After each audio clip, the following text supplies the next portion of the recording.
Cinema பொறுத்த வரைக்குமே நடிகர்கள் மேல பாலியல் குற்றச்சாட்டுகள் இப்ப அதிகமா வந்துட்டு இருக்கு. இந்த நிலையில தமிழ் சினிமால முன்னணி நடிகரா இருக்கக்கூடிய விஜய் சேதுபதி மேல ஒரு பொண்ணு இப்ப பாலியல் குற்றச்சாட்டுகளை வச்சிருக்காங்க. அதாவது ட்விட்டர்ல ஒரு பொண்ணு விஜய் சேதுபதி மேல சில குற்றச்சாட்டுகளை சொல்லியிருக்காங்க. அவங்க அதுல என்ன சொல்லியிருக்காங்க அப்படின்னா, இப்போ கோலிவுட் சினிமா பொறுத்த வரைக்குமே இந்த போதைப் பொருள் பயன்படுத்துறதா இருக்கட்டும், வாய்ப்பு தரேன் அப்படின்னு சொல்லி ஏமாற்றப்படதும் ரொம்ப அதிகமா நடந்துட்டு இருக்கு. ஸோ அந்த கலாச்சாரம் நம்ம சிரிக்கிறதுக்காக கிடையாது. எனக்கு தெரிஞ்ச மீடியால இருக்கக்கூடிய ஒரு பொண்ணு ரொம்பவே ஃபேமஸான முகம் கூட. அவங்க இந்த உலகத்தை பத்தி தெரியாம அதுக்குள்ள போய் சிக்கிக்கிட்டாங்க. இப்போ அவங்க மறுவாழ்வு மையத்துல ட்ரீட்மெண்ட் எடுத்துட்டு இருக்காங்க. அதாவது போதைப் பொருள், ஏமாற்று வேலை, நிதி இழப்பு அப்படின்னு சொல்லி எல்லாத்தையுமே அவங்க ஃபேஸ் பண்ணியிருக்காங்க. நடிகர் விஜய் சேதுபதி கேரவன்ல அவங்கள பயன்படுத்திக்கிறதுக்காக 2 லட்சம் வரைக்குமே அவங்களுக்கு பணம் கொடுத்திருக்காங்க. அது மட்டும் இல்லாம அந்த கேரவனை ஓட்டுறவங்களுக்குமே 50,000 வரைக்குமே கொடுத்திருக்காரு. வேற ஏதாச்சும் குறிப்பிட்ட இடத்துக்கு கூட்டிட்டு போயுமே கேரவனுக்குள்ள வச்சு அந்த பொண்ணு கிட்ட தப்பா நடந்திருக்காரு. இதனால அந்த பொண்ணுக்கு போதைப் பொருள் அதிகமா கொடுத்து மன ரீதியாவுமே ரொம்பவே அந்த பொண்ணை டார்ச்சர் பண்ணியிருக்காங்க. இப்போ அதனாலதான் மறுவாழ்வு மையத்துல அவங்க ட்ரீட்மெண்ட் எடுத்துட்டு இருக்காங்க அப்படின்னு சொல்லியிருக்காங்க. ஆனா இந்த மாதிரி ஆளுங்களை வெளியில மீடியால ரொம்பவே மகான் மாதிரி காட்டிட்டு இருக்காங்க. முக்கியமா விஜய் சேதுபதி இந்த பொண்ணை வாய்ப்பு தரேன் அப்படின்னு சொல்லி தான் பல வருஷமா ஏமாத்திட்டு இருந்திருக்காரு. முக்கியமா கேரவன்லயுமே அவருக்கு சினிமால அந்த பொண்ணுக்கு சான்ஸ் வாங்கி தரேன், பெரிய ஆள் ஆக்குறேன் அப்படின்னு சொல்லி தான் பல வருஷமா இந்த மாதிரி பாலியல் ரீதியா அந்த பொண்ணை கொடுமைப்படுத்திட்டு இருந்திருக்காரு அப்படின்னுமே சொல்லியிருக்காங்க.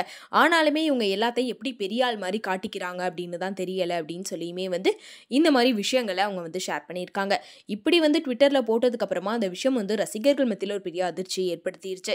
அது மட்டும் இல்லாமல் முக்கியமா இந்த போஸ்ட்டுக்கு அப்புறமா ஒரு ரசிகர் அது கமெண்ட் பண்ணியிருக்காரு. என்ன அப்படின்னா, சும்மா காஃபி ஷாப்ல உட்காந்துக்கிட்டு இந்த மாதிரி கதை அடிச்சிட்டு இருக்கவ, இவளோட கதையில இப்படி ஒரு நடிகரை இழுத்துட்டு இருக்கா, இவ அடுத்த சென்மை அப்படின்னு சொல்லி ஒரு கமெண்ட் போட்டார். இதுக்கு அந்த பொண்ணு என்ன சொல்லியிருக்காங்க அப்படின்னா, இது யாரோ சுத்தி விட்ட கதை கிடையாது. அது மட்டும் இல்லாமல் படம் ரிலீஸ் அப்போ கரெக்டாக இந்த மாதிரி ஏதாச்சும் வந்துடும் அப்படின்னு யோசிக்கிற எல்லா ஞான சூனியங்களுக்குமே நான் ஒன்று தான் சொல்லுவேன், மூடிட்டு போங்கடா அப்படின்னு சொல்லி மெசேஜ் பண்ணியிருக்காங்க. ஸோ அதுக்கு இன்னொரு ஜூனியர் ஆர்டிஸ்ட் கமெண்ட் பண்ணியிருக்காங்க. அவங்க என்ன சொல்லியிருக்காங்க அப்படின்னா, எல்லா ஜூனியர் ஆர்டிஸ்டாக இருந்தவங்களுக்குமே தெரியும் விஜய் சேதுபதி எவ்வளோ மோசமான ஒரு ஆள்னு சொல்லிட்டு. ஏன்னா காத்து வாக்கில் 2 காதல் படத்தில் எல்லாமே அந்த பப் சீனில் இருக்கக்கூடிய நிறைய புது புது ஜூனியர் ஆர்டிஸ்ட்டை அவர் கேரவனுக்கு கூட்டிகிட்டு போவார். நிறைய டெய்லியுமே ஒவ்வொரு பொண்ணு அவரோட கேரவனில் தான் இருப்பாங்க. ஸோ அப்படிப்பட்ட ஒரு ஆள் தான் விஜய் சேதுபதி அப்படின்னு சொல்லி பகிரங்கமாக ஒரு குற்றச்சாட்டை விஜய் சேதுபதி மேலே அந்த ஜூனியர் ஆர்டிஸ்ட்டுமே வச்சிருக்காங்க. இந்த விஷயம் ரொம்பவே ஒரு பெரிய சர்ச்சையை ஏற்படுத்தியிருக்கு. அது மட்டும் இல்லாமல் அந்த ட்விட்டர்ல போஸ்ட் பண்ண அந்த பொண்ணு இன்னொரு விஷயத்தையும் மென்ஷன் பண்ணி சொல்லியிருக்காங்க. அதாவது இந்த மாதிரி ஒரு குற்றச்சாட்டுகள் வச்சோம் அப்படின்னா பாதிக்கப்பட்டவங்கள தான் எல்லாரும் கேள்வி கேட்குறாங்க. யார் அந்த மாதிரி பண்ணாங்களோ அந்த ஆளை யாருமே கேள்வி கேட்க மாட்டாங்க.